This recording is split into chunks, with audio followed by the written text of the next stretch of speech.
All right, Stochastic, here we go. It's your old pal EMac. Sorry for the delay. I'm not going to name names, but someone is a technical gremlin here. It's certainly not Matt Belman, so that narrows down our choices here. Matt, I had a nice little night last night. I was asleep at about 9:30, so I missed all the late games, but woke up to some winning wagers, some winning on Yahoo, which covered my losing on DraftKings. All in all, a profitable night. I will take it. Good to hear. I also had a decent night. The Adrian Del Castillo walk-off homer was pretty big for me. Used him in two of my lineups. A ton of power. Can't believe he's not in the lineup today. I mean, that's a damn shame. Just a total monstrosity from Torey Lovell. I can't even believe it. That being said, yeah, nothing crazy. A couple guys who I were also high on, Luis Robert. Bobby Witt, and Ellie De La Cruz all scored 0. And they were featured in my lineups pretty big. So despite Benintendi, 2 homers who I used, I mentioned Del Castillo, was a decent night, but could have been a lot better.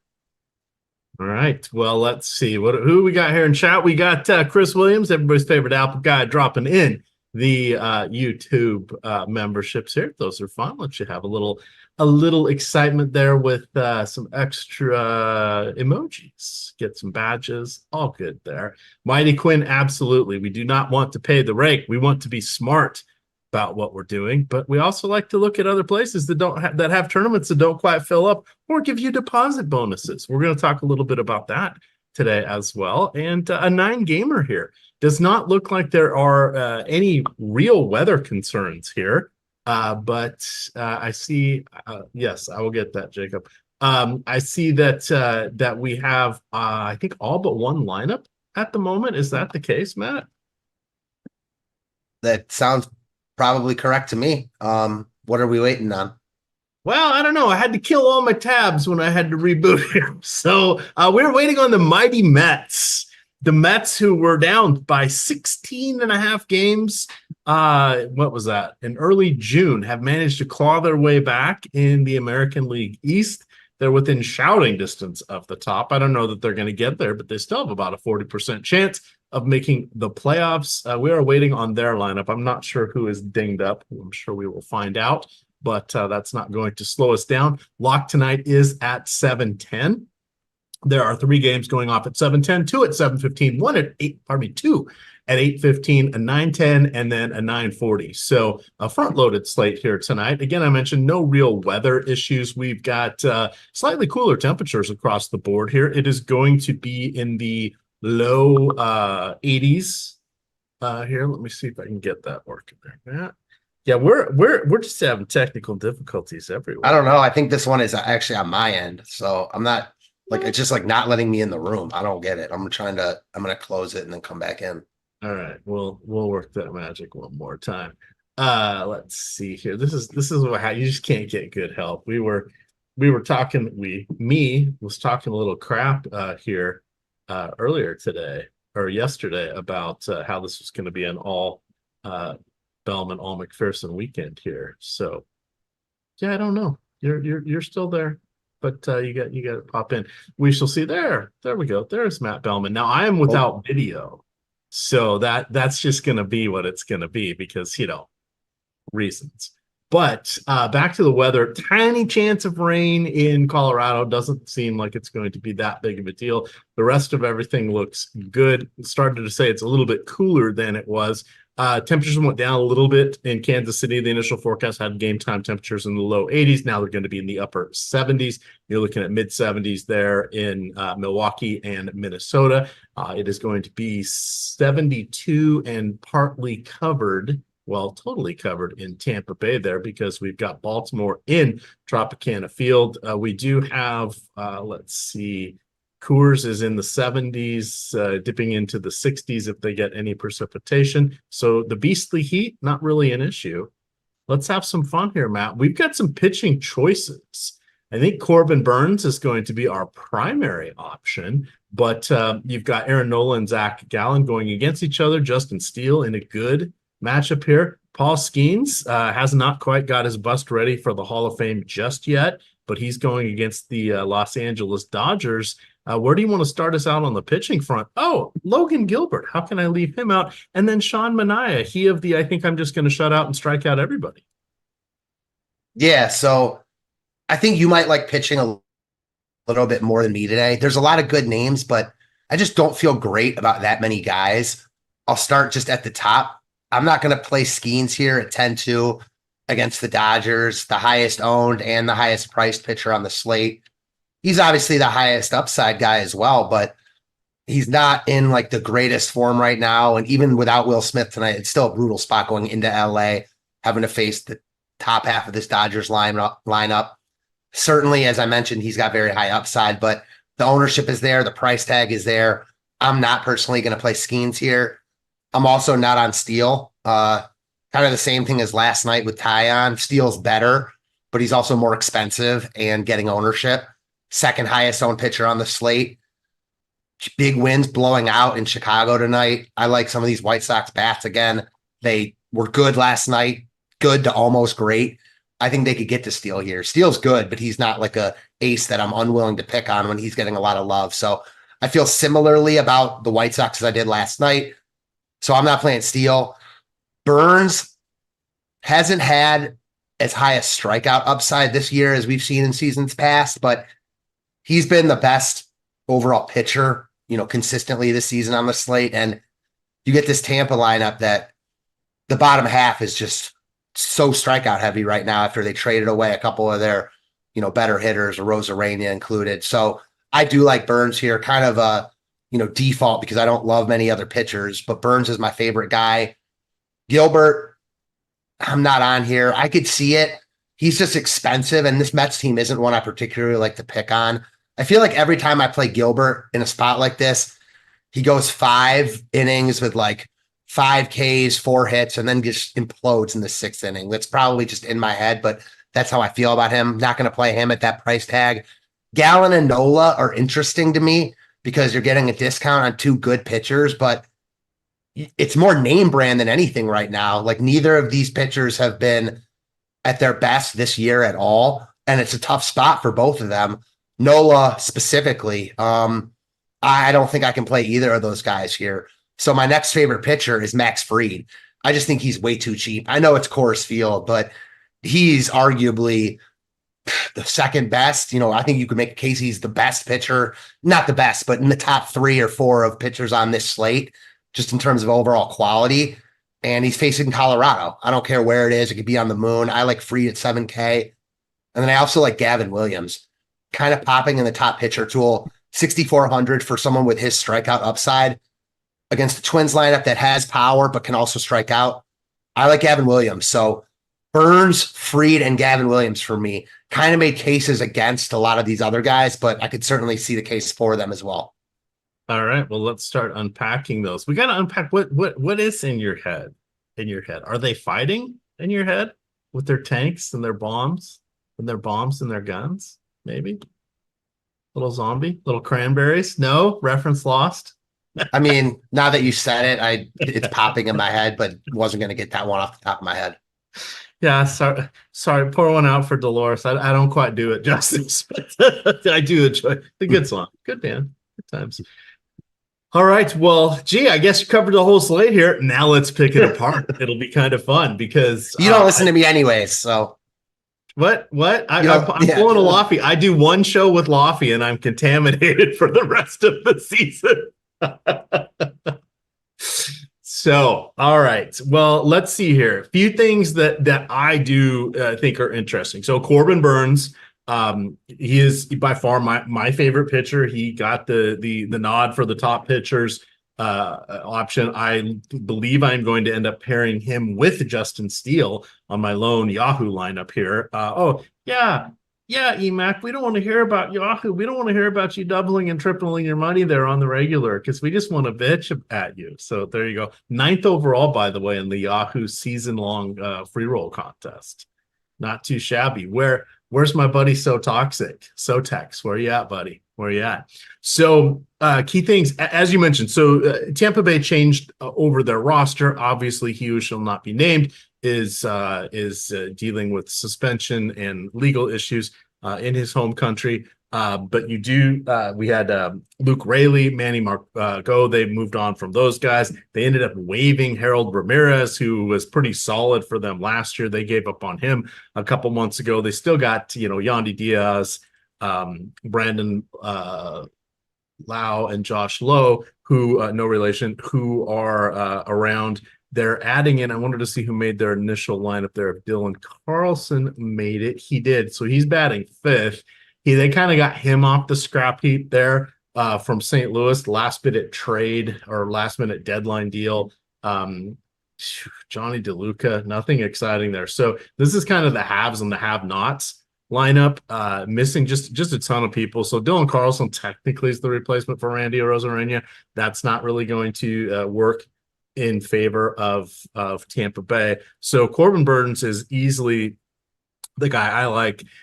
He is 4 years now, 5 years now removed from a Cy Young Award winning season. He has a 2.63 ERA, that's second best in the league. Tons of strikeouts, allowing just over a base runner per inning. So I think this one lines up well. Not super cheap, not exactly breaking the bank. We do have Coors Field, so putting him and Steele in my lineup basically precluded me from having anybody from the Coors Field game on Yahoo. I think I ended up with Ramon Laureano or something like that. He ended up getting a home run last night. Don't think Lightning's going to strike twice again, but he was a $10 guy over there. So there are some interesting choices with the builds. As far as Steele, I agree with you. I'm not as big of a proponent of the wind there in Colorado or in Chicago.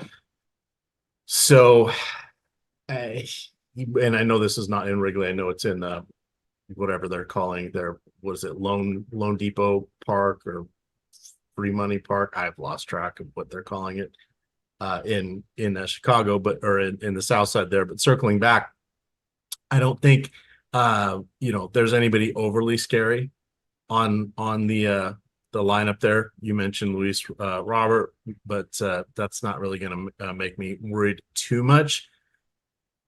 The worry about Justin Steele is he's an up and down pitcher. He's going to be 30 here sooner rather than later. He's had a couple blowups. Once against the Reds in Cincinnati, allowed 5 runs, and then last month he allowed 5 in a game to Arizona. Aside from those, though, in 11 of his last 14 appearances, he has allowed 2 or less runs, Matt. And that third game, or the 14th, 15th, whatever the other missing game is, was a 3-run game. So that part's been pretty solid. White Sox don't strike out a ton against lefties, but they have the second lowest WRC plus against lefties this year. So I'm kind of landing on Steele. I would go for Burns for sure on FanDuel. DraftKings 8,800 for Steele, at 9,300 for Burns. It's only $500. It's not that hard, whereas FanDuel is closer to 1,000 separating them. I would lean toward Burns as the number one. Steele is my number 2, and then we can start asking questions about what happens after that. So talk to me a little bit more about Max Fried here against Colorado. The worries we have about Fried are inconsistent strikeouts. His last 7 starts, 6, 7, 4, 4, 4, 6, and 3 strikeouts. That's not a lot. His game is reasonable for Coors Field, I think. It's not the worst thing in the world there, but I'm not excited to go for him. I think that could be a little fancy play. I even recommended the under on 5.5 strikeouts. Let's do it. I get it. It's not an ideal spot because it's in Coors. And I know he had missed some time. He's only made 1 start recently. Wasn't particularly good against the Marlins. But his underlying numbers are still good. I still consider him, like I mentioned earlier, one of the best overall pitchers on the slate. And it's basically the same matchup that Steele's in. The Rockies and White Sox are comparable in my mind. I actually think right now the White Sox lineup is a little bit better. You've got wind blowing out in Chicago. And the big thing I'll say about Fried here, and again, no matter what you have to say against him, there's nothing you can say that can argue this point. His average price tag on DraftKings this year is $8,900. He's $7K against the Rockies today. That's fair. And so this is always fun. Yes, individual salaries have context on the slate, the makeup, the size, all that fun stuff. But it's been proven in a myriad of ways that when you get somebody that's that much lower than their regular fantasy salary or their average fantasy salary, you have to take note. Greg does a great job of explaining this. There's a lot of other fantasy people that have dug into this over the years, but that is a really good call out there, because it's something that does get overlooked and lost somewhat, and that's to put that in perspective. I mean, you're looking at a 20+% discount, and Yeah, maybe he's not like a 9K pitcher right now, but he's about as low as you'll ever see him, and it's a good matchup on paper. Like if this were in Atlanta, he'd be the highest owned pitcher on the slate. So yeah, it's riskier than I would like, but he's 7K. So I'm totally fine with playing a ton of him here. He's my favorite pitcher on the slate. Yeah, and that's a good way to frame it. The other thing about DFS baseball is so much different than basketball and even to an extent football. It's because there are many ways to build out solid teams with structure. The pure chaos and variance of it just makes you want to do things a little bit different. And we get into the math and what is happening with leverage and where other teams are going or other gamers are going makes things really interesting. So that's a good call out. We got a super chat here from Sean Jeezy, who hat tip to him because he owns the mini maxes these days. Why he's asking us a question, I'm not sure. I think we should be asking him some questions. But he says, Matt, good evening, gentlemen. Are there stacks that you like tonight to attack high pitcher ownership and gain some leverage? There's a couple spots I'm eyeing, but I'm curious for your guys' take. So he plays almost exclusively on DraftKings. So we know this is a DraftKings question here. If we look at the top stacks tool, which is always fun, we can sort by pitcher popularity here. So the more popular pitchers would be Skeens, who is coming in at about 32%. You have Steele at about 25%, Burns around 25%, Fried around 20%. So those are the top four. We haven't done too much into talking about Skeens there, but I'm guessing he was more interested in picking on Steele, which you kind of covered. Would you pick on Burns at all here? I don't think Burns stands out any more than the other ones, but I wouldn't say I wouldn't pick on him. Like if you're playing 150 or if there's a certain angle you like I don't think taking some bats against Burns is crazy here. It's a smaller slate. It's not what I'm going to do. But yeah, I mean, Tampa's lineup, especially up top, isn't like the worst in the world. It's just, his ownership is lower than Steele's. We talked about the winds blowing out in Chicago. Actually, like the Dodgers more than the Rays. It's still the Dodgers. Yeah, the back half kind of stinks, but Ohtani up top, Freddie Freeman, Teoscar, like that's a lethal 1 through 3. And Skeens was not great his last start at home against Arizona. He hasn't been like amazing in a couple starts, and it's the Dodgers. So I would say for me, I would rank it the White Sox, the Dodgers, probably the Rockies, then the Rays. You've also got a, not great ballpark for hitting in Tampa. At least the Rockies, while I like Fried a lot, like he hasn't been in great form, and this ballpark just has inherent upside. So that's how I would rank the top 4. Yeah, I think that's about where it ought to go, and those are good call outs as well. The walks have kind of been a thing. So Skeens has just 19 walks this season in 86 innings. He has 6 of those 19 in his last 2 appearances. In Houston, he allowed 3, and then in his last start on Sunday against Arizona, he also issued 3 walks. So in those starts, 101 and 100 pitches, he is, your prototypical workhorse. He is everything anybody could dream of if they're crafting a pitcher and more. But he is going to have his fallible moments here, and that's sort of where we were talking about, building sound structural teams and being able to embrace and capture that variance. Because it can happen at any time. I mean, Nolan Ryan didn't throw a no-hitter every start. There was that one start where he didn't. All the other ones he did, but just that one start. So there you are. I see Sotex is in the chat. Sotex, I'm up to 9th on Yahoo. That's right. I kind of hurt my shoulder, pat myself on the back there, but that's okay. So I want to make sure he heard that since he and I are doing battle over there on the Forgotten site. Moving down the list a little bit here. Hopefully that answers your question, Sean. But yes, attacking Skeens and Steele do seem to have some merit here. I think the byproduct is Coors Field playing both sides of that one. But Matt is advocating going for Fried. Anything you want to dig into a little more with Gilbert, Gallen, Nola? No, like if this were last year, I'd be playing a ton of Nola and Gallen together. I like both these pitchers a lot in real life, but they haven't been great from a DFS perspective this year. Gallen hasn't been good, really. Nola's always been better at home. It's not a good matchup for either guy as far as strikeouts go. Like, I can't get to Gallen or Nola. I actually like bats against them on this slate. Gilbert's the one guy I think it's like just the odd man out for me. I like him at his ownership more than Skeens and Steele, but I don't like him as much as Burns, Fried, or Gavin Williams, as I talked about. So I don't think I'm going to play any of Gilbert, but he's always good and he's good at home. So if he can stay out of like an implosion inning, I think could be, solid to really good here. So he's probably just the one guy that's like falling right off for me. But other than that, not really. I like Gavin Williams' price tag. That's all I'll say.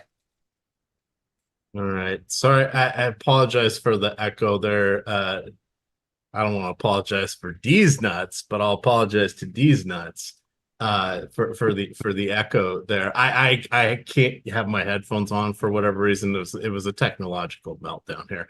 I'll see if I can't get those up and running again, just to avoid that cross pollination there. So my apologies to those diehards that are in playback. Larry Ocean, some would call him Larry C. I call him Larry Ocean, asking about that Mets lineup. We don't have that one yet, but I'm sure as soon as we do, we will get that from News God El Negro Loco there. I do want to mention presenting sponsor tonight. That is the Underdog. So important things that you guys need to know about Underdog is if you go into the YouTube description below us here, you will see a list of links of all of the different offers and opportunities that we have where you guys can get deposit bonuses and a variety of other deals. So you always wanted to be on the lookout for that. But the one over here at, I can't see. Fortunately, Jacob got to that before me because for some reason my little link here won't work. It just broke my YouTube. This is just not a good day for me technologically. Do you know what is a good day? Being able to get a $250 deposit match over there, 50% deposit match up to $250. That means if you put in $500, you can get $250 from Underdog. Those funds come out of your account first. It's a pretty easy way to get in there. But they've got pick'ems, they've got best ball, they've got daily best ball, they have NFL best ball. I am about 50 teams deep right now on Underdog. It is a lot of fun. I have done one fast draft and then the rest slow drafts because, I kind of like the slow drafts. It makes it much easier for me, but I'm using the free content available from one Matt Gajeski over here at Stochastic. So you can combine the $250, that 50% deposit match up to $250. So put in $500, you can get into $55 puppy contests over there. That's a lot of fun. You can use the free best ball content from Matt Gajeski, rankings for Underdog Fantasy, DK, and I think Drafters over there. So you can check out a few of his articles as well, but that's all free. So look at that. We got you guys covered here. Key things about Underdog, you can do the daily contest. They like to call those the dailies. That's where you draft teams just for that particular day. They do all sorts of different in-season best ball content, playoff best ball content, and most importantly, pick'ems. So if you're not in one of those states that's enlightened and allows you to do some sports wagering, you can craft some pick'em cards over there. That is fun as well. I believe they had a second discount today. Earlier, you could choose between Steph Curry with the 11.5 points, And I think it was a Jai Wilson. You could get her at 16.5 points. They were both each. Do you see that Steph Curry shot? I did not see it, but I did Oh see my it God. at USA won. So USA. That French team is pretty good. A lot of current and former NBA guys. Obviously Wemby, but Koulibaly's on there. They had who was it? I forget the guy's name. The guy who played for Boston a couple years back. And then Gubashali. Yeah, I think he had 20. They were calling him. They were calling him because of his hair, Beignet Wallace. Nice. Yeah. So he may end up coming back to the NBA. He's been making some noise there. I was only looking at the box score, but I saw Evan Fournier was in there. Way to go. Never Google getting his moments there. But anyway, shout out to the Team USA. Shout out to Underdog. And let's get back to baseball here. So I think we're ready. You want to do one more run through Gavin Williams going against the Minnesota Twins before we flip over to the true stack attack here? Yeah, sure. He's just really cheap and has high strikeout upside. So he's getting ownership. Kind of surprised that he's getting as much ownership as he is, but he's striking out 26.5% of hitters he faces. I think this Minnesota lineup is pretty boom or bust, and they have strikeout. They can strike out. They also hit for power. You're really just at paying the low point for him. So I'll take some stabs on him at that price point. All right. Now this is fun because now I can't find somehow I've minimized. There we go. Sorry, this is riveting, I know, but I'm just trying to get my headphones. Okay, hopefully that will work. All right.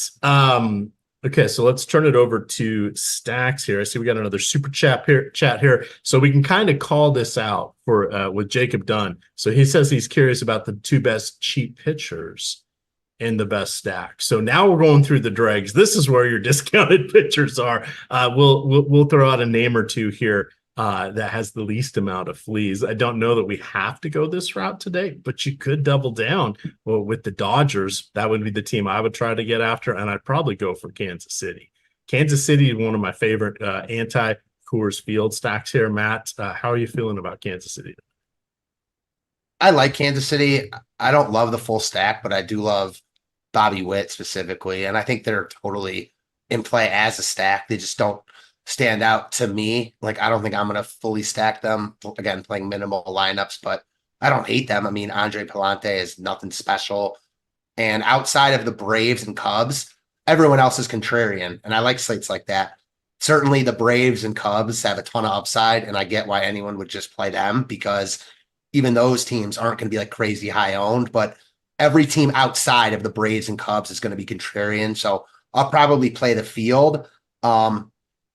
And the Royals are certainly in play in that regard. Hopefully this fixes the sound for anybody still on playback. So you mentioned the Cubs there. We'll get to them. They were my number one stack, but I was hoping they wouldn't be as popular as they ended up being here. Of course, I had to write my article about 12 hours ago when I started it. So it was a little bit different slate looking at it at that point. But we'll talk about Kansas City real quick. So Andre Palante he's moved into the rotation. St. Louis needed some extra help, especially once Lance Lynn went onto the injured reserve. Remember this a couple months ago, but Steven Matz went on the injured reserve as well, so they needed a little bit of depth. He is a multi-inning reliever. He's pretty good with ground balls, but just doesn't have strikeout stuff. Everything, if you read about him, he profiles as a multi-inning reliever, kind of swing guy, spot starter. That's mostly because he's really good 1.5 times through the lineup dealing with ground balls, but he doesn't have the strikeout stuff to get him out of trouble. So you did in an interesting spot here. They've been putting Miguel Garcia up in the leadoff slot more often than they had previously against righties. So he has, I think, 25 steals on the year. So he's someone that if he gets on base, he's looking to go. Bobby Witt, of course, phenomenal. You got Vinny Pasquantino as an outstanding option. You get Paul DeYoung. This is, a remember me spot for him. It's a remember me spot for Michael Wacha as well. But MJ Melendez, we mentioned him last night, a guy, but when he does make contact, the ball does go very, very far. So I ended up crafting have to look. I think it was a 3 or 4 man stack on Yahoo. That was the team I was best able to get to, just because things were a little tricky there when I doubled down on the top pitching options here. But it was not a bad way to go. So I ended up with, Garcia, Witt, and Melendez. So that was sort of I couldn't quite get enough to get to Pasquantino. So I did go with Cody Bellinger, because I believe in Chicago, the Cubs side. Sorry, Southsiders, going with the Cubs. How do you feel about the back part of that order for Kansas City? Do you think we need to get that contrarian tonight? Do I think you need to? No, but I think you totally can, because if you're stacking them, you're playing that Palante gets kind of lit up and that the bullpen isn't very good. So I don't see why guys at the bottom half couldn't get there. Those guys have upside, even though it doesn't come around all that often. Melendez, Paul DeYoung even hits homers. So I don't think you need to, but I don't think it's crazy either. Okay. On the Cubbies side, is it mostly just a popularity thing for you that has you looking elsewhere? For the, what was that? For the Cubs stacks, is it all just a popularity thing? It's just them and the Braves are getting so much ownership that I think playing anyone else is contrarian. And then there's other good offenses on this slate I'd rather play at low ownership than play those two teams personally. All right. Well, let's use that as the exit strategy to get you talking about some of those offenses.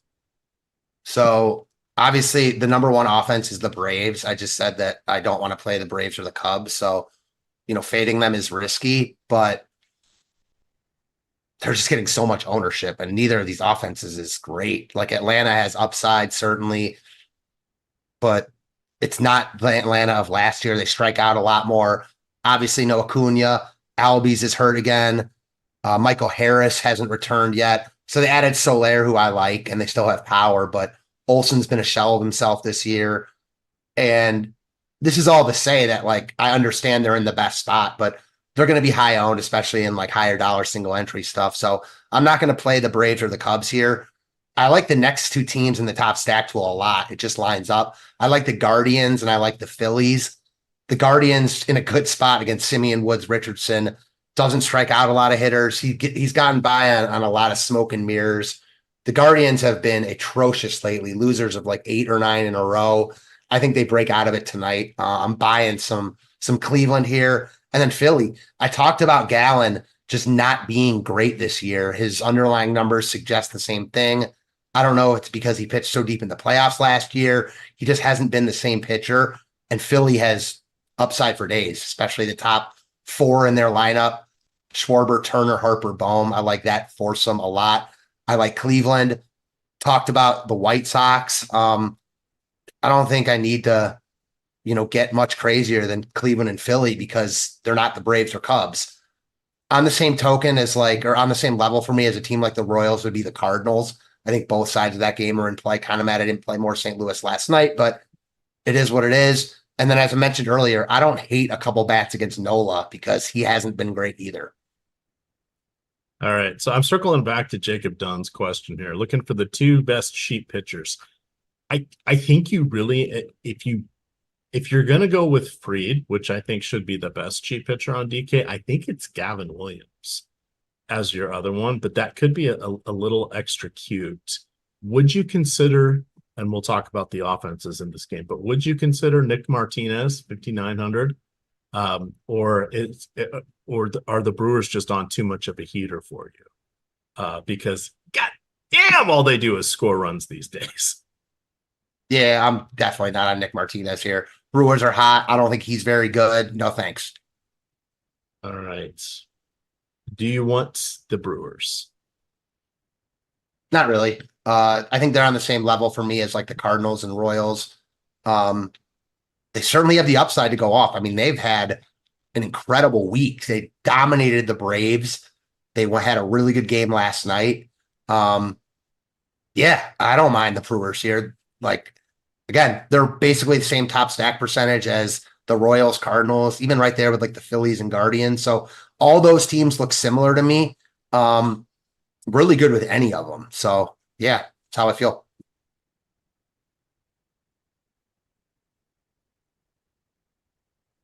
So I was counting quickly. 18 games out of the All-Star break. The Brewers have scored 8 or more runs 8 times. Their last 4 games, 8, 16, 8, 10. 3, 4, 8, 2, 1, 8, 6. This is just impressive, especially with no Yelich in the mix. So yeah, it's the nameless, faceless crew here. Now, to be fair, it's not like they don't have major league talent. They have been a top 10 offense all season. But Adames had 2 home runs the other night. William Contreras is hitting even better than his brother. Jackson Chourio has been on an absolute heater. Bryce Terang stealing bases. Gary Sanchez, the Reclamation Project. Rhys Hoskins actually doing well in righty-righty matchups this season after missing last year.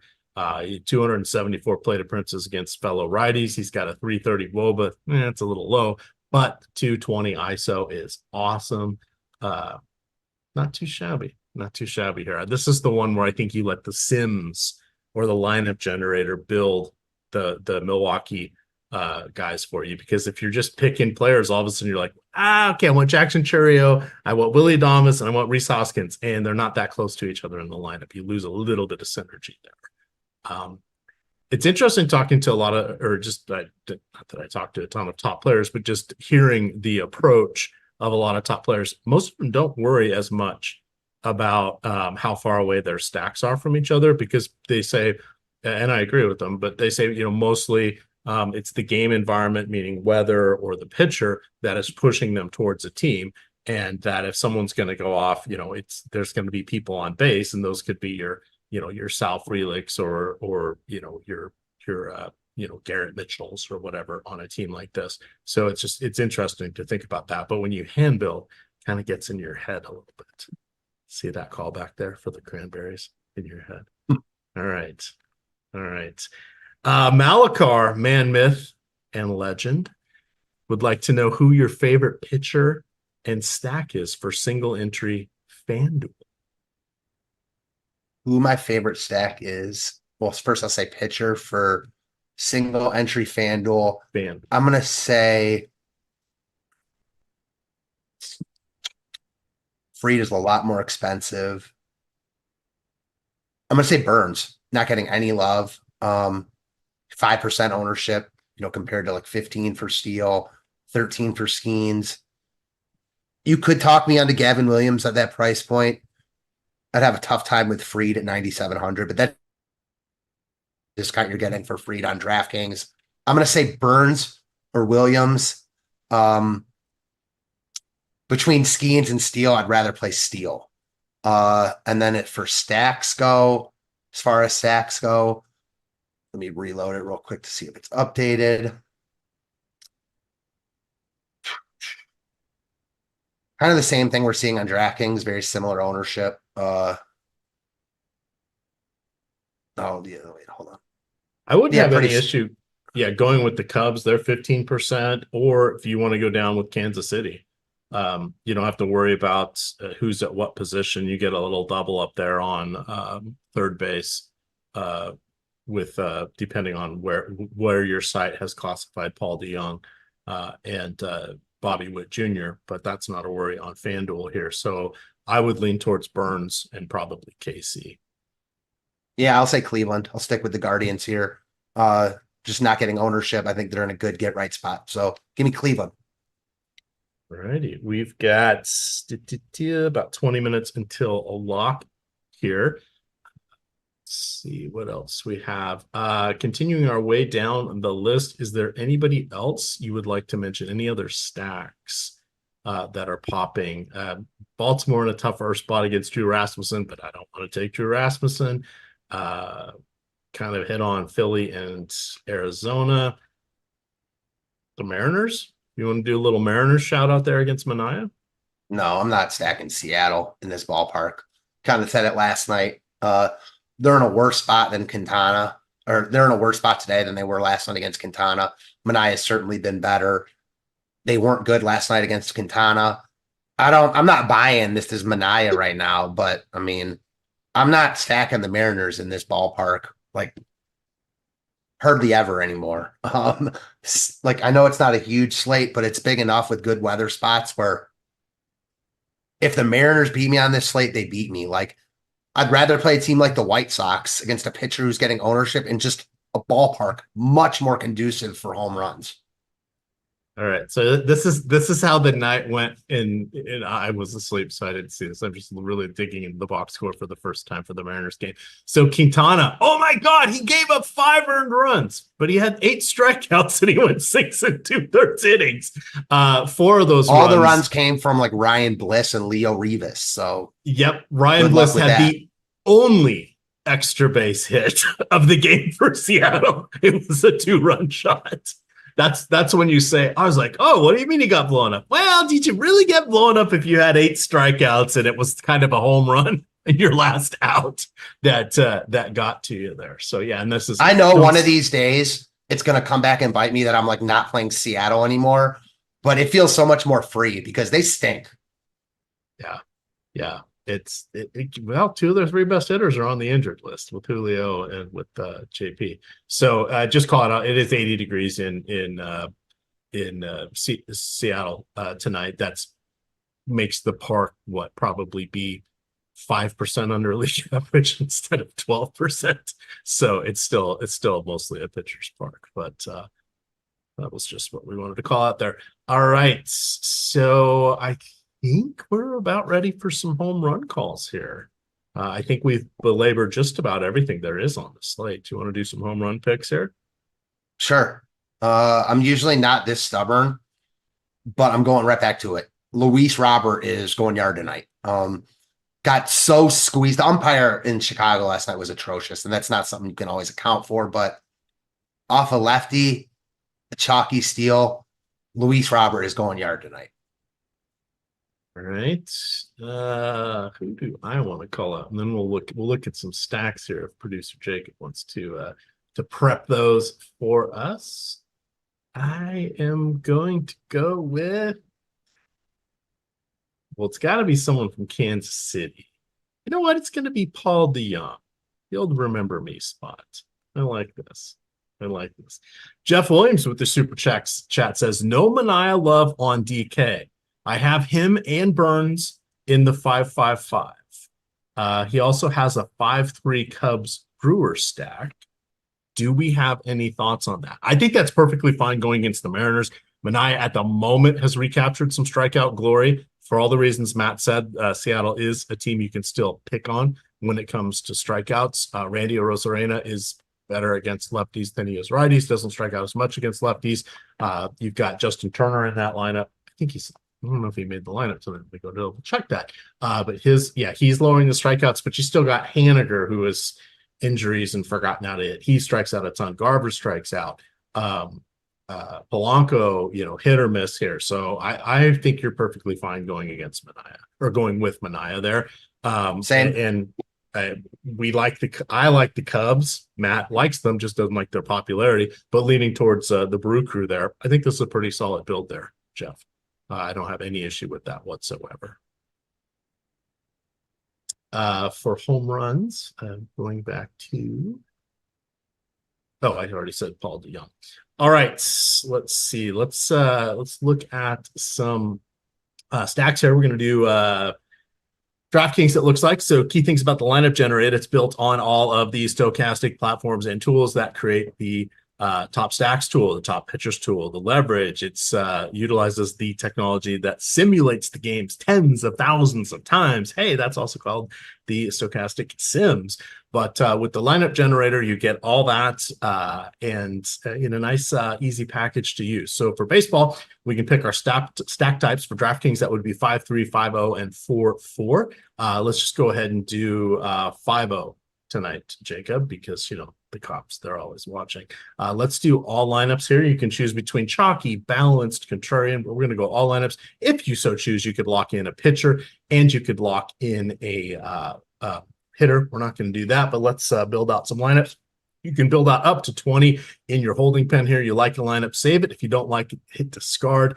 Once you get up to your 20 lineups, you can look before that, but it's more fun when you got 20 in there. You can go over to see your player exposures, your sort of player portfolio page. You can see that we have a lot of Cubs popping up here. We click on any of the players' names. It brings their lineups that they're in over to the top of the left-hand screen. If you expand that, you can see the details. If you have it collapsed, you can just see the overall highlights. If you want to swap players out in those lineups, you can. It's a little bit of a manual step, but a little mental math.